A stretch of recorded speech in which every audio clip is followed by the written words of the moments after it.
आज हामीहरूसँगै एक अर्कालाई आदर गर भन्ने शीर्षकमा परमेश्वरको वचन अध्ययन गर्ने समय लिनेछौँ।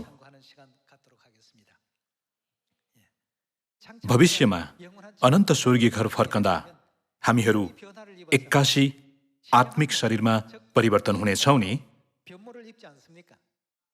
त्यसो हो भने हाम्रो शरीर मात्र नभएर हाम्रो के पनि परिवर्तन हुनुपर्छ त? हाम्रा सबै स्वभावहरू पनि परिवर्तन हुनुपर्छ। यसकारण परमेश्वरले 2 पत्रुस अध्याय 1 मा तिमीहरू ईश्वरीय स्वभावका सहभागी हो भन्ने शिक्षा दिनुभएको छ। हामीहरू एक अर्कालाई आदर गर्दै ईश्वरीय स्वभावमा परिवर्तन भएको चाहनुहुने माताको शिक्षालाई एकपटक बाइबलद्वारा निश्चित गरी हेर्नेछौँ। हुन त यस्तो स्वभाव लिन सजिलो त छैन, तर सजिलो छैन भनेर हामी कठिनाइबाट तर्किने होइन कि त्यसको सामना गर्ने हुनुपर्छ नि, होइन र? यस विषयमा हामी 2 पत्रुस 1:3 मा हेरौँ। आफ्नो महिमा र श्रेष्ठताद्वारा हामीलाई बोलाउनु हुनेलाई हामीले चिनेका हुनाले परमेश्वरको दिव्य शक्तिद्वारा जीवन र भक्तिको निम्ति हामीलाई चाहिने प्रत्येक थोक उहाँले दिनुभएको छ। यसैद्वारा उहाँले हामीलाई उहाँको अनमोल र महान प्रतिज्ञाहरू दिनुभएको छ कि यस संसारका कुइच्छाबाट आउने भ्रष्टताबाट उम्केर तिमीहरू ईश्वरीय स्वभावका सहभागी हो। हामी कस्तो स्वभावमा सहभागी भएको परमेश्वर चाहनुहुन्छ त? हामीले भविष्यमा यो शरीरको खोल छोड्दा हामीहरू आत्मिक शरीरमा परिवर्तन हुनेछौँ। आत्मिक शरीर धारण गरेपछि हाम्रो मन त्यस उपरान्त शारीरिक कुराहरूले भरिनु हुँदैन। हाम्रो शरीर मात्र परिवर्तन हुनु हुँदैन नि। त्यसैले तिमीहरू ईश्वरीय स्वभावका सहभागी हो भनिएको हो। पद 5 मा हेरौँ। यसै कारण सबै किसिमका प्रयत्नद्वारा तिमीहरूको विश्वासमा के थप? सद्गुण। पहिलो र सबैभन्दा महत्त्वपूर्ण कुरा नै विश्वास हो। परमेश्वरले हामीलाई विश्वासको जगमाथि सद्गुण थप भन्नुभएको छ। त्यसपछि सद्गुणमा के थप? ज्ञान। त ज्ञानमा के थप्नुपर्छ त? आत्मसंयम। परमेश्वरले हामीलाई आत्मसंयम धारण गर्न भन्नुभएको छ। यदि हामीहरू आत्मसंयमी हुँदैनौँ र अनुग्रह नमिल्ने काम गर्छौँ भने हाम्रो स्वभाव अपूर्ण हुन्छ र हामीहरू कदापि स्वर्गीय राज्य जान सक्ने छैनौँ। स्वर्गदूतहरूमा स्वर्गीय स्वभाव भए जस्तै परमेश्वरले स्थापना गर्नुभएको अनन्त स्वर्गीय घर फर्कन हामीले पनि ईश्वरीय स्वभाव धारण गर्नुपर्छ। पद 6 देखि लगातार हेरौँ। ज्ञानमा के थप? आत्मसंयम। आत्मसंयममा के थप्नुपर्छ त? धैर्य। धैर्यमा फेरि के थप्नुपर्छ त? भक्ति। हामीले विश्वासको जीवनमा यी सबै कुराहरू धारण गर्नुपर्छ। पद 7 मा हेरौँ। भक्तिमा के थप्नुपर्छ भनिएको छ त? भातृस्नेह। भातृस्नेहमा के थप? प्रेम थप। किनकि यी कुराहरू तिमीहरूमा प्रशस्त छन् भने हाम्रा प्रभु येशू ख्रिस्टको ज्ञानमा यी कुराहरूले तिमीहरूलाई बेकममा र निष्फल हुनदेखि बचाउने छन्। किनकि यी कुराहरूमा अभाव भएको मानिस चाहिँ आत्मिक रूपमा कस्तो हुन्छ त? पुराना पापहरूबाट शुद्ध भएको कुरा बिर्सेर अन्धा र टाढाका कुरा नदेख्ने जस्तो हुन्छ। यदि कसैले मुक्ति पाउनको निम्ति हामीले सभा दिन र निष्ठाचार मात्र मान्यो भने हुन्छ, यस्तो स्वभाव धारण गर्न आवश्यक छैन भनेर सिकाउँछ भने त्यो मानिस चाहिँ अन्धो हो भनिएको छ। पुराना पापहरूबाट शुद्ध भएको कुरा बिर्सेर अन्धा र टाढाका कुरा नदेख्ने जस्तो हुन्छ। टाढाका कुरा नदेख्ने भन्नाले त्यस्तो मानिसले भविष्यको कुरा देख्न सक्दैन भन्ने अर्थ हो। हामीमा यस्ता गुणहरू हुन आवश्यक छैन भनेर सिकाउने वा सोच्ने मानिसहरू अन्ततः आफूले विगतमा गरेका सबै पापहरू बिर्सेर धर्मी भए झैँ गरी जिउने जस्तो मूर्ख कार्य गर्न पुग्छन्। पद 10 मा यसै कारण भाइ हो, तिमीहरूको बोलावट र चुनाव निश्चय गर्नलाई अझ जोसिला हो, किनकि यी कुरा गर्नाले हामीले सधैँ यी कुराहरू गर्नुपर्छ भनिएको छ। र यी कुरा गर्नाले तिमीहरू कहिल्यै लोट्ने छैनौ, किनभने यसरी हाम्रा प्रभु र मुक्तिदाता येशू ख्रिस्टको अनन्त राज्यभित्र तिमीहरूलाई भव्य स्वागत साथ प्रवेश मिल्नेछ भनिएको छ। सत्यताभित्र आएपछि हामीले गर्नुपर्ने पहिलो कार्य भनेको नै आफ्नो विश्वासलाई हुर्काउनु हो। यदि हामीमा विश्वास छ भने उक्त विश्वासमाथि हामीले यी सबै गुणहरू थप्नुपर्छ। उजाड स्थानको 40 वर्षीय यात्रालाई हेर्दा पनि तिनीहरू मिश्रीहरू वा अन्य मानिसहरू थिएनन्, तर परमेश्वरलाई विश्वास गर्ने इस्राएलीहरू थिए। त्यसो भए किन तिनीहरू उजाड स्थानमै नष्ट भएका होलान्? हामीले यस विषयमा ध्यानपूर्वक सोच्न आवश्यक छ। ईश्वरीय स्वभाव सम्बन्धी शिक्षालाई पूर्ण रूपमा व्यवहारमा लागू गर्ने मानिसले मात्र अनन्त परमेश्वरको राज्यमा भव्य स्वागत पाउनेछ भनिएको छ। कसैले परमेश्वरको सत्यता एकदमै असल भएकोले यस्ता गुणहरू नभए पनि स्वर्ग गइँदैन र भनेर सोच्न सक्छन्। त्यसरी सोच्नु हुँदैन। हामीमा यस्ता गुणहरू हुन आवश्यक छ। तिमीहरूको धार्मिकता शास्त्री र फरिसीहरूको भन्दा बढी भएन भने के हुन्छ भनिएको छ? तिमीहरू कुनै रीतिले स्वर्गको राज्यमा प्रवेश गर्ने छैनौ भनिएको छ। के येशूज्यूले हामीलाई यस्तो वचन यत्तिकै दिनुभएको होला? साँच्चै प्रवेश गर्न नसक्ने भएकोले नै उहाँले स्वर्ग प्रवेश गर्ने छैनौ भन्नुभएको हो। ख्रिस्टका सबै शिक्षाहरू र वचनहरू सत्य छन्। यदि हामीमा ती गुणहरू छैनन् भने हामी स्वर्ग प्रवेश गर्न सक्दैनौँ। यसकारण परमेश्वरले हामीलाई उहाँको राज्यमा भव्य स्वागत पाउन सक्ने मानिस बनाउन नयाँ गरी जन्मने जीवनको मार्गमा डोर्याउँदै हुनुहुन्छ। यो कुरा हामीले सधैँ याद राख्नुपर्छ। यस संसारका मानिसहरू त्यसरी जिउँदैनन् भने हामी चाहिँ किन त्यसरी जिउनुपर्छ भनेर सोध्न आवश्यक छैन। हामी चाहिँ यस संसारका कुराहरूको निम्ति नभएर स्वर्गका कुराहरूको निम्ति जिउने मानिस हौँ। त्यसैले त परमेश्वरले हामीलाई उहाँको राज्यमा भव्य स्वागत पाउन सक्ने तरिका सिकाउँदै हुनुहुन्छ नि, होइन र? तसर्थ ईश्वरीय स्वभावमा सहभागी हुनको निम्ति गर्नुपर्ने कार्यमध्येको एक नै अरूलाई आदर गर्नु हो। हामीले अरूलाई आदर गर्ने मन लियौँ भने ईश्वरीय स्वभावमा परिवर्तन हुने सबै प्रक्रिया पूरा हुन्छ। कसरी आत्मसंयम थप्ने होला, कसरी धैर्यता धारण गर्ने होला, भातृ स्नेहलाई कसरी व्यवहारमा लागू गर्ने होला, परमेश्वरले हामीलाई प्रेम गर भन्नुभएकोले कसरी परमेश्वरले भन्नुभएको प्रेम पूर्ण रूपमा धारण गर्न सकिन्छ होला भनेर हामीले सोच्नुपर्छ। विभिन्न तरिकाले सोच्न सकिए पनि सबैभन्दा सजिलो उपाय भनेको हामीले एक अर्कालाई आदर गर्यौं भने यी सबै गुणहरू स्वतः प्राप्त गर्न सक्छौं। विगतको समयमा होस् या त वर्तमान युगमा मानिसहरू एक अर्काको आदर गर्न अथवा आपसमा एकतामा रहन जान्दैनन्। त्यसैले त विद्यालयहरूमा पनि हिंसात्मक अपराध र विद्यार्थीहरूलाई सताउने कार्य भइरहेको छ। कार्यक्षेत्रमा पनि हिंसा भइरहेको छ। यस्ता घटनाहरू घट्नुको कारण नै मानिसहरूमा एक अर्काप्रतिको आदर नभएकोले हो। मानिसहरू आपसमा मिलेर काम गर्नुको सट्टा आफ्नो व्यक्तिगत फाइदाको लागि मात्र काम गर्ने भएकाले उनीहरू एक हुन नसकेका हुन्। उनीहरूले त्यसो गरे पनि हामीले चाहिँ हरेक दिन परमेश्वरले दिनुभएको वचनलाई हृदयमा खोपेर हामीलाई दिएको मार्गमा हिँड्न प्रयत्न गर्नुपर्छ नि, होइन र? माताले पनि यस विषयमा पुनः एकपटक जोड दिनुभएको छ। किनभने यसरी हाम्रा प्रभु र मुक्तिदाता येशू ख्रिस्टको अनन्त राज्यभित्र तिमीहरूलाई भव्य स्वागत साथ प्रवेश मिल्नेछ। हामी सन्तानहरूले आफ्नो मनमा खोप्न सक्ने गरी माताले पुनः एकपटक शिक्षाका वचनहरू दिनुहुँदा मैले 2 पत्रुस 1 मा भएको ईश्वरीय स्वभाव सम्बन्धी यो शिक्षालाई सम्झिन पुगेँ। हामी साँच्चै यस्तो मानिस हुनुपर्ने रहेछ।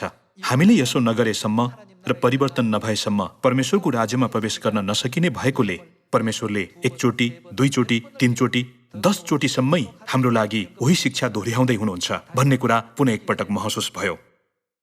हामी एफिसी अध्याय 4 मा हेरौँ। 4 को 21 को वचन हेर्ने हो भने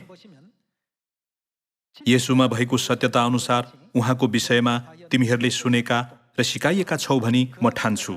छली लालसाहरूद्वारा भ्रष्ट भएका तिमीहरूको अगाडिको जीवनको ढाँचासँग सम्बन्धित तिमीहरूको पुरानो स्वभाव के गर त?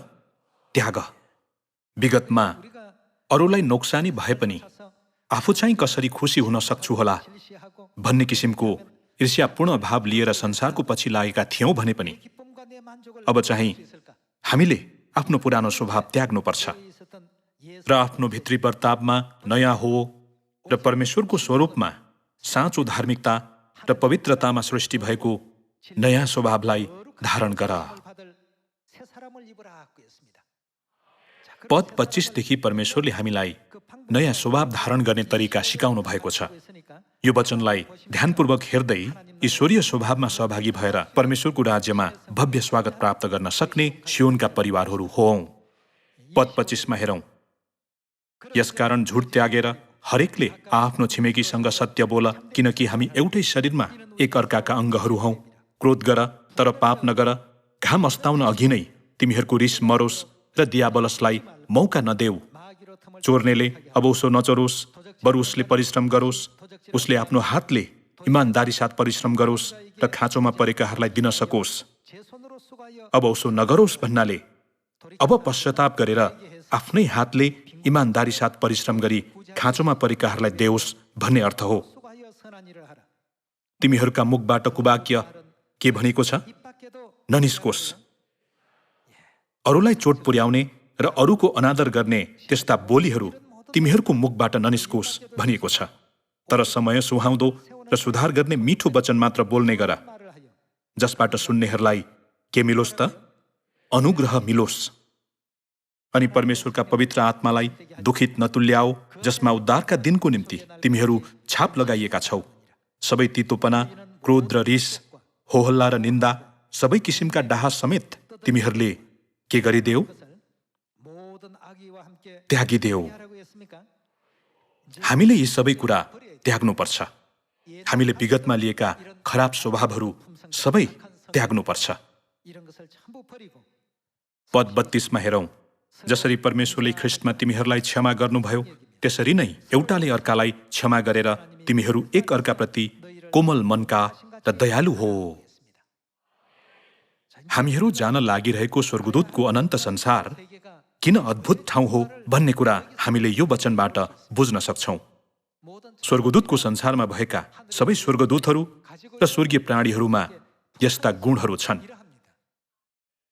उनीहरू सबैमा यस्ता गुणहरू भएकोले परमेश्वरले हामीलाई पनि स्वर्ग प्रवेश गर्नु अघि ईश्वरीय स्वभाव धारण गराउन आफैलाई भक्तिमा तालिम देऊ भन्नुभएको हो नि। 5:1 मा गएर हेरौं, यसकारण तिमीहरू प्रिय बालकहरू झैं कसको देखासेखी गर्नेहरू हो भनिएको छ त? हामीले यस्तो ईश्वरीय स्वभाव सिक्नुपर्ने भएकोले परमेश्वरको देखासेखी गर्नेहरू हो भनिएको छ। पद 2 मा तिमीहरू केमा चल? प्रेममा चल, जसरी ख्रिस्टले पनि हामीहरूसँग प्रेम गर्नुभयो। प्रेममा चल। यदि हामीमा अझै पनि अरूलाई घृणा गर्ने र अरूको डाहा गर्ने मन छ भने त्यो चाहिँ हामीमा नयाँ करारको सत्यता सम्बन्धी ज्ञान भए पनि नयाँ करारको अर्थलाई पूर्ण रूपमा बुझेका छैनौं भन्ने कुरा हो।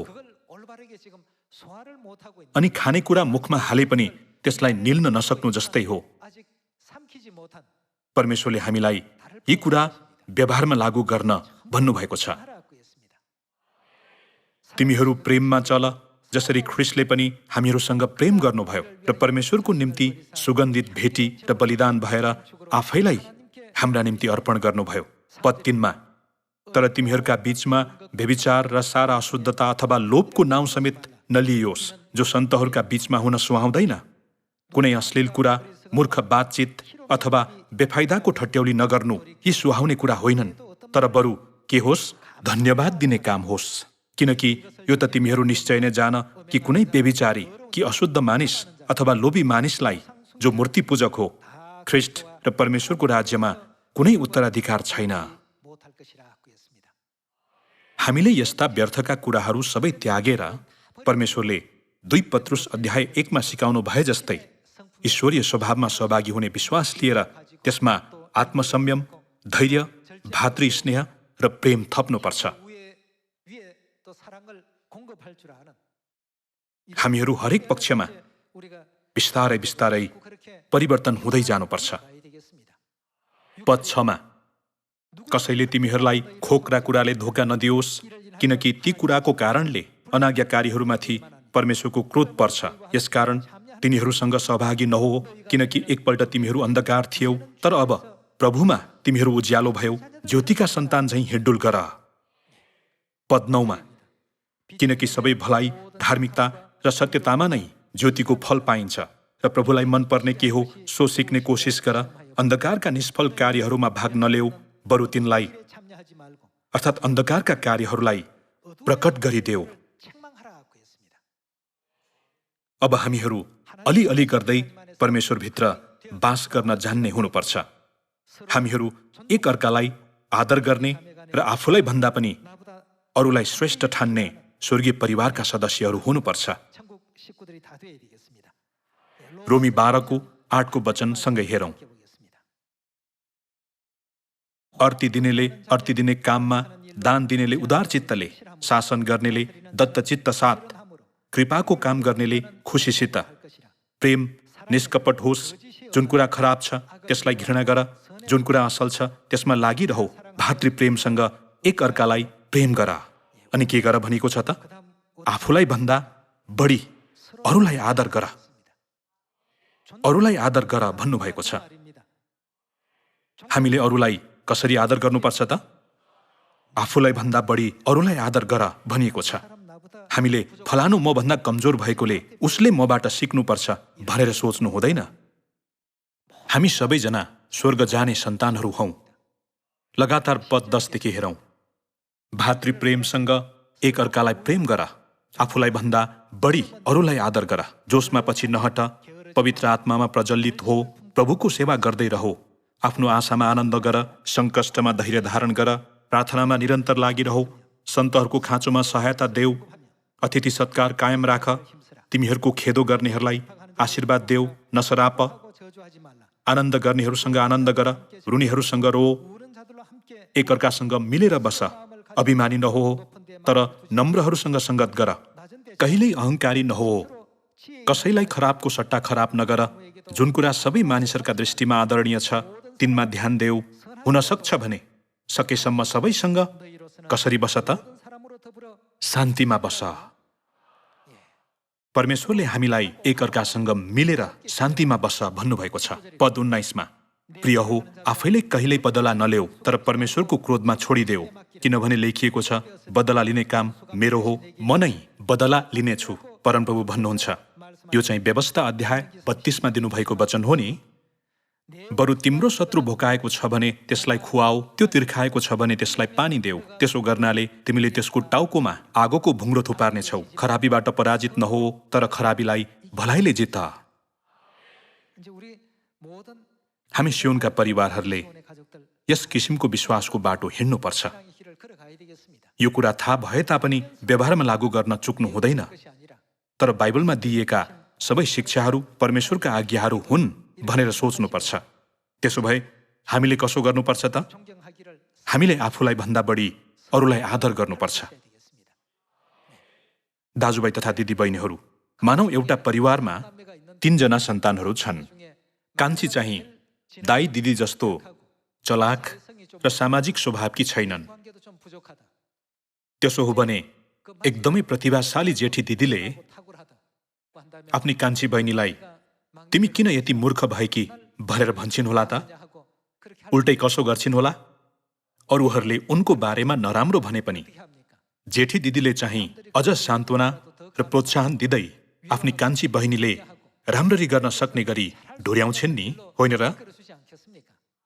हामी सबैले एकअर्कासँग यस्तै व्यवहार गर्नुपर्छ। हामीले एकअर्कालाई आदर गर्नुपर्छ। यहाँहरूलाई हान्स क्रिस्चियन एन्डरसन भन्ने व्यक्ति थाहा छ नि? उनी कुरूप हाँसको चल्ला नामक कथाका लेखक हुन्। उनले द लिटल म्याच गर्ल भन्ने परिकथा पनि लेखेका थिए। भनिन्छ सानो छँदा एन्डरसनलाई अरू बच्चाहरूले धेरै नै सताउने गर्थे, किनभने उनी अलिक कुरूप थिए र उनको परिवार पनि एकदमै गरिब थियो। तर त्यस्तो प्रतिकूल परिस्थितिको बावजुद निराश र निरुत्साहित हुनुको सट्टा उनले कथाहरू लेखेनन् र कथा लेख्नमा उनी अरूहरूभन्दा उत्कृष्ट थिए। हान्स क्रिस्चियन एन्डरसन भन्ने यो नाम विश्वभरिका मानिसहरूलाई थाहा छ, तर उनको खिल्ली उडाएका ती बच्चाहरूको नाम भने कसैलाई पनि थाहा छैन, होइन र? पछि एन्डरसनलाई कसरी यस्तो सफलता हासिल गर्न सक्नुभयो भनेर प्रश्न सोधिँदा उनले कुरूप हुँदा कस्तो हुन्छ भन्ने कुरा आफैले अनुभव गरेकोले कुरूप हाँसको चल्ला नामक कथा लेख्न सकेको हुँ। अनि परिवार एकदमै गरिब भएकोले द लिटिल म्याच गर्ल भन्ने परिकथा लेख्न सकेको हुँ भन्ने जवाब दिएका थिए। प्रतिकूल परिस्थितिले नै आफूलाई महान बनाएको कुरा उनले बताए। हामीले पनि मेरो परिस्थिति प्रतिकूल भएकोले म यस किसिमको स्वभाव लिन सक्दिन भनेर भन्नुको सट्टा यो नै हाम्रा परमेश्वर पितामाताको शिक्षा भएकोले म उहाँहरूको शिक्षामा आज्ञाकारी हुनेछु भन्नुपर्छ। हामीमा यस्तो दृढ संकल्प भएमा हाम्रो वर्तमान अवस्था एन्डरसनको जस्तै प्रतिकूल भए पनि हाम्रो नाउँ सदा सर्वदा चम्किरहने त्यस्तो महान व्यक्तित्व बन्न सक्नेछौँ। आफ्नो वरिपरिको वातावरण राम्रो हुँदैमा सबै कुरा राम्ररी गर्न सक्ने चाहिँ होइन।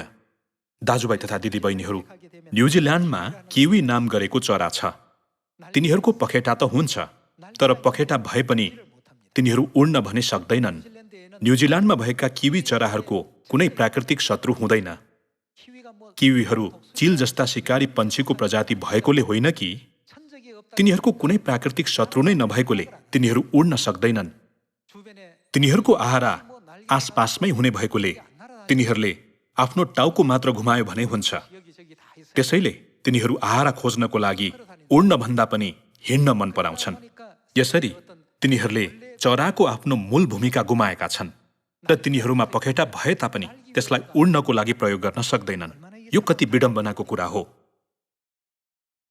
यहाँहरूले राम्रो परिस्थितिले अझ राम्रो र उच्च स्थानमा पुर्याउन सक्छ भनेर यसरी सोच्नुहुन्छ होला, तर वास्तवमा त्यसो होइन। यहाँहरूलाई कस्तो लाग्छ?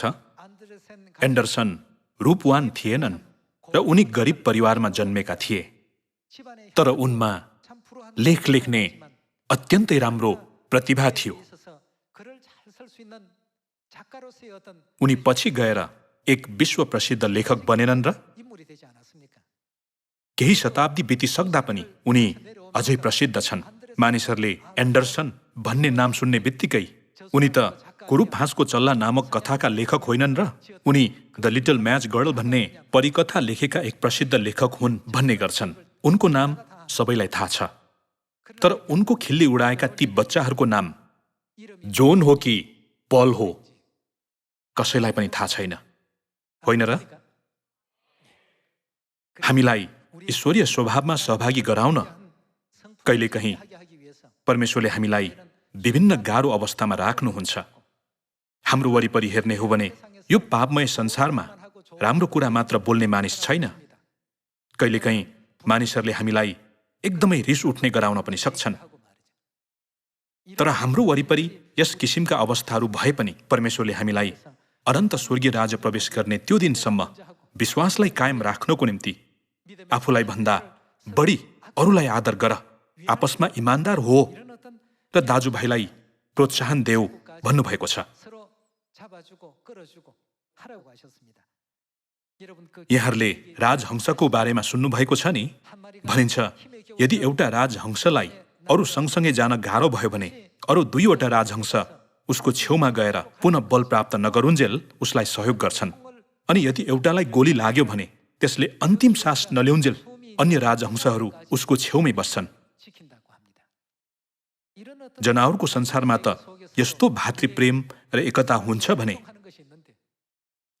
झन् सियोनमा कति धेरै हुनुपर्छ होला। त्यसो गरेर पितामाताले हामीलाई लैजान चाहनु भएको अनन्त स्वर्ग राज्यमा भव्य स्वागत प्राप्त गर्न सक्ने सबै सियोनका परिवारहरू हुनुहुनेछ भन्ने आशा गर्दछु। हाम्रो वरिपरि अनुकूल अवस्थाहरू भन्दा प्रतिकूल अवस्थाहरू अझ धेरै छन्। प्रतिकूल अवस्थामा पनि हामीहरू धन्यवादी हौं।